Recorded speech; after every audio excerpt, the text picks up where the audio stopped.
Parlons à présent des infrastructures face au changement climatique. Le port de Bujumbura, un modèle en matière de modernisation des infrastructures portuaires au sein de la région Tanganyika. En mission dans ce pays du corridor central, l'Agence des facilitations des transports et des transits du corridor central était sur le terrain pour s'enquérir de l'évolution des travaux de modernisation. Le changement climatique se vit selon les spécificités des coins du monde. Au niveau du corridor central, ce sont les infrastructures et autres investissements qui paient le lourd tribut. Dans la région du Tanganyika, par exemple, les infrastructures portuaires et routières démontrent bien l'ampleur des dégâts. Les ports et les routes sont en proie aux inondations.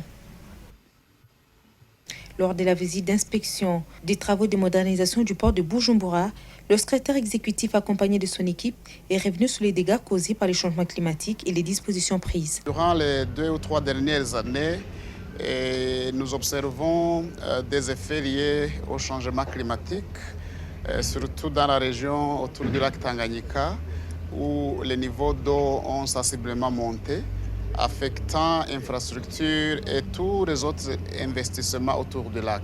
Ici, au port de Bujumbura, là où nous nous trouvons, ce port connaît des investissements en termes de sa modernisation.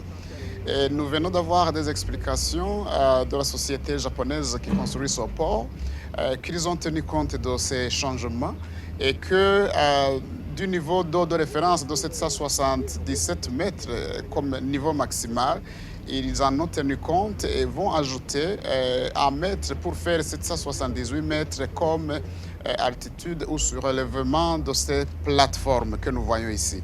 Il est vrai que ces 2 dernières années, cette région a fait les frais des conséquences liées au changement climatique. Qu'à cela ne tienne, tous les ports situés le long du lac Tanganyika bougent en ce moment au rythme de la modernisation, avec comme référence le port de Bujumbura. Les autres ports autour du lac s'apprêtent également à connaître des investissements similaires ou pareils ou proches. Je vous informe que le port de Kigoma vient aussi d'avoir un financement de la JICA. Il va être réhabilité. Et le port de Karundo en RDC est en réhabilitation. Le port de Mburungu en Zambie a récemment reçu un financement de 60 millions de dollars.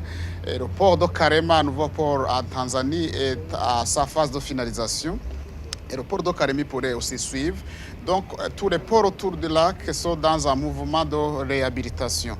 Il faudrait alors que nous ayons une référence, parce qu'un port peut aisément être submergé s'il ne tient pas compte des investissements qui sont en train d'être faits d'autre côté ou de l'autre part. Et le port de Bujumbura pourrait alors être une référence parce que c'est un port qui est en train d'être modernisé ou réhabilité immédiatement après le changement que nous venons d'observer. Sur ces sites, les travaux des constructions des différentes composantes qui feront du port de Bujumbura un port moderne ont été inspectés. Du chantier naval, en passant par le canal de déviation, le dragage, tout comme les terminals à conteneurs, ont tous été évalués avec les explications des experts. Il s'est de rappeler que les travaux s'exécutent sous le financement de la JICA.